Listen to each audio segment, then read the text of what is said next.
châssis est impressionnant. Ici, on est sur des petites routes ici. Mais ils le disent, hein, ça. Le châssis est vraiment. Mais il est assez ferme. Hein. Oui, c'est ferme. Mais moi, j'aime bien, j'adore. Ah oui. C'est bluffant et la direction. Non, il faut. La direction, c'est un petit reproche que je faisais, et je le maintiens par rapport à celle-ci. Elle est un petit peu artificiellement dure. C'est-à-dire qu'elle est dure, mais c'est pas. En Sport Plus, elle est un petit peu trop dure. Oui. Je sais pas si tu as remarqué.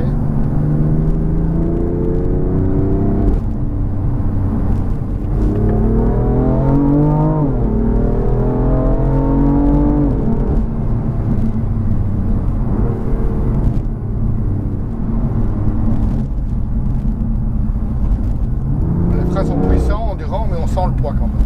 Ah oui, oui, mais on sent quand même, près d'une tonne 6, on les sent qui sont là quand même. Mais on sent que le carbone céramique ne fatigue pas. Oui, parce qu'ici, c'est vrai qu'on n'en a pas parlé, mais on a la version avec les carbone céramique que vous verrez dans les images, qui sont en or, pas doré en tout cas. Oui, c'est ça, avec des disques ventilés.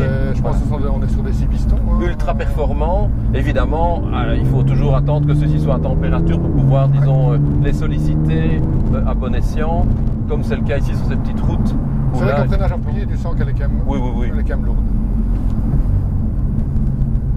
Sinon, au niveau châssis, on a aussi sur répartition des masses, qui est quasi idéal, puisqu'on est quasi sur du 50-50, qui est quand même une des marques de fabrique de chez BMW. Absolument. Et donc finalement, on aura quand même essayé dans des motorisations très différentes, mais le trio allemand, puisqu'on a essayé l'Audi A5, on a essayé la Mercedes classée coupée, et ici on est dans la série 4 de BMW.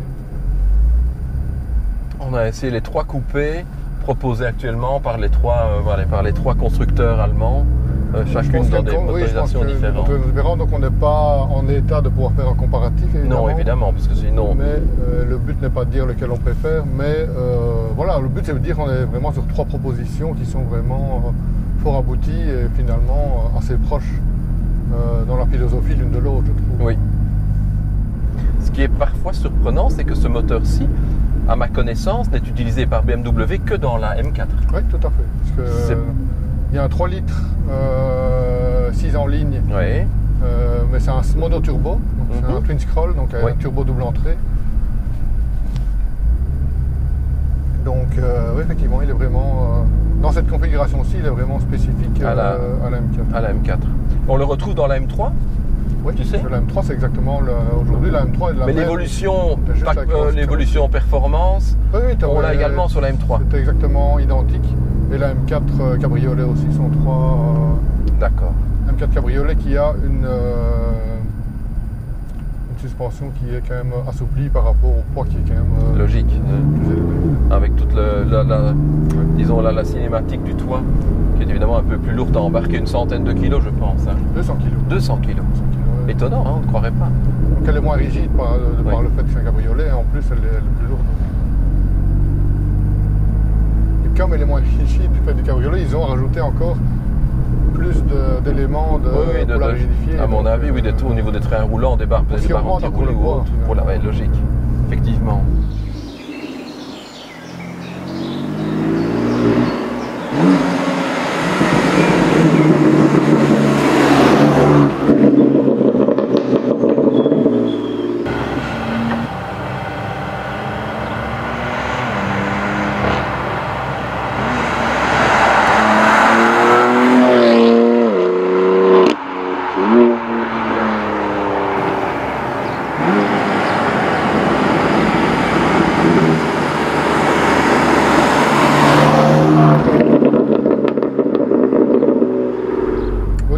Multimédia.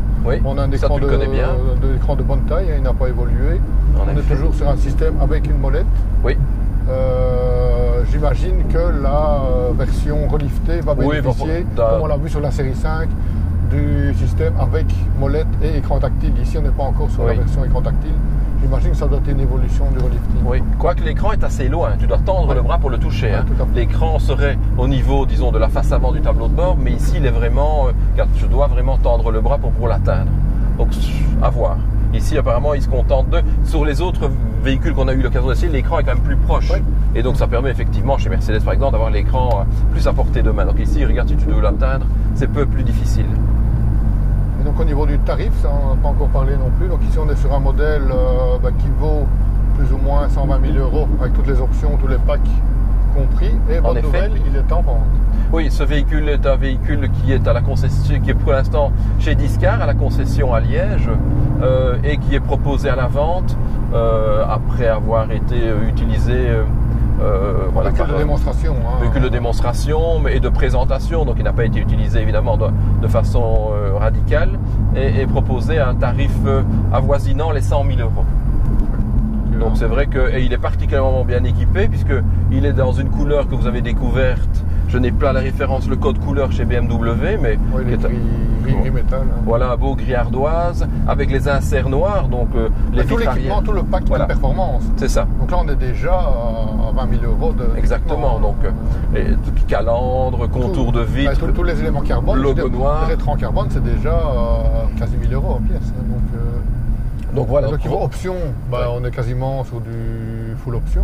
On a les freins full option, je crois. Oui, les freins carbone céramique, qui eux aussi, eux tout seuls, valent aussi 8 000 €. Donc je pense que ce modèle est vraiment. Et sur les versions de type M4 avec toit carbone, je pense qu'on n'obtient pas le toit ouvrant. Oui, c'est un choix. C'est un choix. Si on prend le toit ouvrant, on n'a pas le toit carbone, en effet. Donc voilà, ce qui fait que l'un dans l'autre, c'est quasi. C'est 15, un peu plus de 15% un peu plus de 15% de réduction, quasi 20%. Donc je pense que celui qui est intéressé par une voiture de ce type-là ferait bien de les contacter, d'aller la voir, parce qu'elle est vraiment, vous l'avez vu peut-être, mais elle est nickel. Il n'y a pas une griffure, elle est impeccable. Je ne connais pas son kilométrage. Non plus, mais en tout cas, elle a été commandée en février. Donc oui, tu connais le kilométrage, tu sais le trouver oui. Comme ça, on pourra également le donner à nos... 5004. Voilà, elle a 5400 km, donc aujourd'hui, donc effectivement, elle est juste rodée, on va dire ça comme cela. Et surtout, ce qu'elle va lui donner de la valeur, c'est qu'elle aura servi dans les petits essais entre amis. Mais en plus, ici, ce qui lui donne de la valeur, c'est qu'elle aurait été le modèle d'essai pour les petits essais entre amis. Ah, c'est sûr que si vous voulez convaincre votre épouse, j'ai vu, elle n'aura pas besoin de se déplacer au garage. Il faut lui montrer la vidéo et elle pourra ainsi...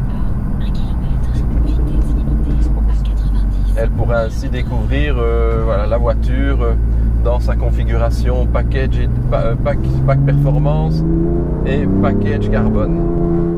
Eh bien voilà, nous voici au terme de cet essai. Et oui, Jo. De cette M4 compétition package. Alors qu'en as-tu pensé, Bernard? Écoute, j'ai pris beaucoup de plaisir avec cette voiture. J'avoue que en comparaison avec ton ancienne voiture, on peut dire que BMW, enfin la version M Motorsport, évidemment, la branche, a répondu aux attentes et aux critiques qui étaient formulées sur le modèle, on va dire de base, on va l'appeler comme cela, en améliorant, on l'a dit, le train roulant, la réponse du moteur, le comportement routier.